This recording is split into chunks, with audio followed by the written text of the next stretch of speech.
What's going on, everyone? It's Shore Rifle here, and today I decided to uncover a topic about helium. Not about farming helium or how valuable it is to us in Destiny, but to us in the real world, and how it actually intertwines within the game of Destiny. What I mean by that is, the developers have hinted this great information inside the game, and in my opinion, this stuff is awesome. Freaking awesome.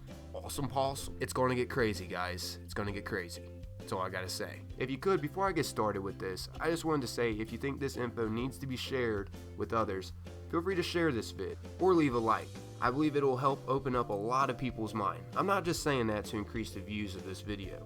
I'm saying that to help increase other people's knowledge of what is actually a possibility of a cleaner environment and a leading future of our world that we live in. This is going to be a large topic to cover, but I'm going to try my best to summarize this in one video. I will be breaking down the many hints Destiny gave us that are on the moon in the game. Neil Armstrong definitely was not joking when he said one small step for man and one giant leap for mankind. And in this video, I'm about to explain one of the many reasons why the moon is one giant leap for mankind. And hopefully this blows your mind as much as it did mine. Alright, so as we obviously know, Destiny takes place in the future, and we could travel to the moon and collect helium filaments there. At the area Archer's Line, and also pretty much anywhere on the moon, if you notice on the buildings there are Chinese symbols, and imprinted below some of those symbols says Aeronautics of China and First Light Lunar Installation. And as most of us know, light is made from energy.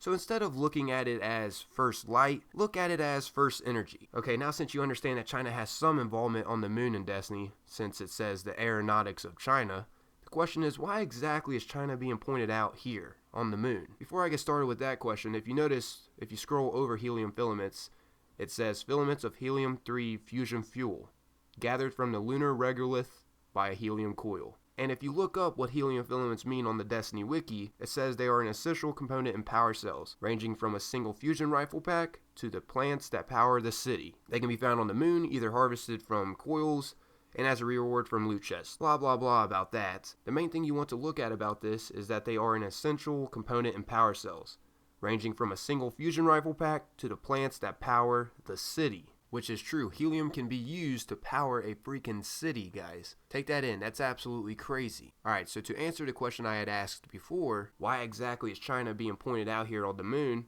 It's because helium-3 actually exists on the moon, and also the land of the future, also known as China, is planning on mining helium-3 from the moon. They have been planning this for some time now. In fact, in an article by Extreme Tech, China has created something called chang'e Lunar Probe Dynasty. The Chang'e 3 lunar lander surpassed all expectations. And by the way, guys, again in a little bit of mythology, Chang'e is actually a goddess of the moon. Anyways, besides the Chang'e 3, another experiment, Chang'e 5T1 just completed its transfer from the Earth to the moon and made a stable orbit around the moon. Chang'e 3's main mission was only to take spectrographic and ground-penetrating radar measurements. But the Chang'e 5 mission will be to bring back the first samples containing the actual prize, fusion-ready helium-3. I might be butchering the word Chang'e a little bit just because it is Chinese, but the main point out of this is that this is actually taking place.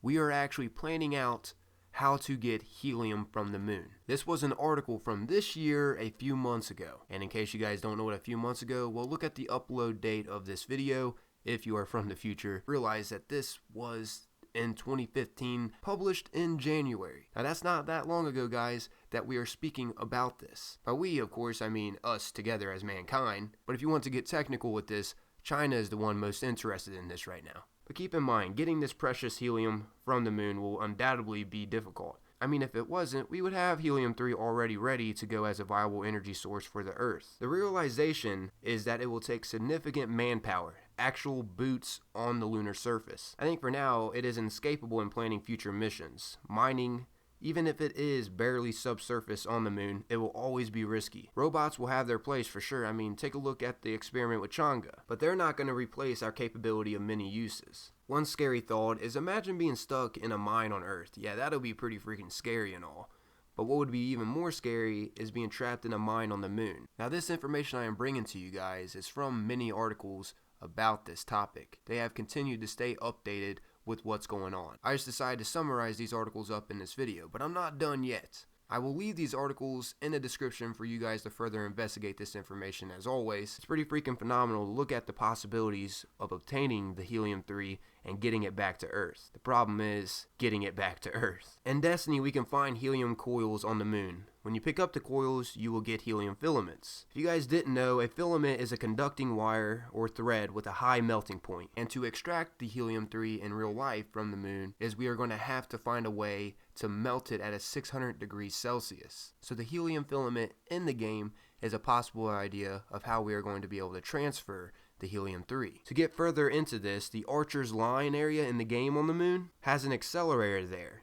And this accelerator was once used to transport cargo from the moon to the Earth. How I know that this accelerator in that area was used for that? Well, if you look up Archer's Line on Google, Destinypedia will unfold the history of the area. Destiny's moon possibly could unfold a little bit of our future. Now, I'm not saying the Hive and the Fallen are being involved here, but what I am saying is the possibility of us transferring helium-3 back to Earth. To put this in a money-saving example, a doctoral candidate at the University of Tamkon in Taiwan rewrote in a world security network that helium-3 could be extracted by heating the lunar dust to around 600 degrees Celsius before bringing it back to Earth. The gas, he estimates, has a potential economic value of $3 billion a ton, making it economically viable to consider mining from the moon. I mean, actually think about this, guys. Take it in perspective. Think about how literally pretty much everything would be cheaper and cleaner. China is seriously in the future if you think about it. A professor, and once again, I might butcher this name because this person is from China, Ouyang Ziyuan, which is the chief of scientists of the Chinese Lunar Exploration Program, he said that the moon is so rich in helium-3 that this could solve humanity's energy demand for around 10,000 years at least. That's just freaking insane. I mean, seriously, this is actually something that could be a possibility in our world. Like, literally, like, this is just freaking amazing. But why is it that helium-3 is so easily obtained on the moon rather than on Earth, some of you might wonder? It is because our atmosphere and magnetic field prevent any of the solar helium-3 from arriving on the surface. Although the sun does dispense ample amounts of helium-3 wherever it blows, the Earth is sadly largely shielded from windfall by its own magnetic field. The little we do have is generated by various terrestrial processes like cosmic ray bombardment and even leftover nuclear warheads. The moon, on the other hand, is a far more concentrated depot with up to 5 million tons conveniently in its top surface layer. And do you remember how much 1 ton was estimated to be worth? Here, let me remind you. 3 freaking billion. And look how much is conveniently on the surface layer of the moon. I mean, once again, this is just freaking insane to take in. I mean, literally right there on the surface layer of the moon, there is a world changer at our convenience. Once again, we actually just have to find a solid way to transfer this. And the reason why helium-3 is much more obtainable on the moon's surface is because of solar winds. Keep in mind, guys, this rare helium isotope could power clean fusion plants back on Earth. It could be extracted from the moon by heating the lunar dust to 600 degrees Celsius. Astronauts could be able to then shuttle the non-radioactive material back to Earth. And keep in mind, China has expressed an interest in this, but China has yet to outline concrete plans about how they would mine the moon for helium. Arguments have also been made for mining helium-3 from Jupiter, where it is much more available in larger quantities, but distance is involved with Jupiter. But if anything goes right from getting the helium-3 back to Earth, the Earth will be a much, much more cleaner environment. Possibilities are freaking endless. More energy means a lot more possibilities. New things would be created that we would never have even thought possible or even imagined. This would help clean up our mess that we have made on Earth. And I think it is absolutely amazing that they decided to incorporate this into the game on the moon, involving the helium-3, involving China, involving the accelerator. I mean, look at the end of the accelerator. You notice the electricity? Yes, that's energy, guys. The almighty question, though, is when exactly is this going to take place? When are we going to get the helium-3 to Earth and actually use it for our resource? Hopefully you guys have found this as interesting as I did. I still cannot believe that they decided to incorporate this into the game. Destiny definitely has a lot of hidden information that meets the eye, and this is one of them for sure. Once again, guys, please remember to share this information and or leave a like to help the video out.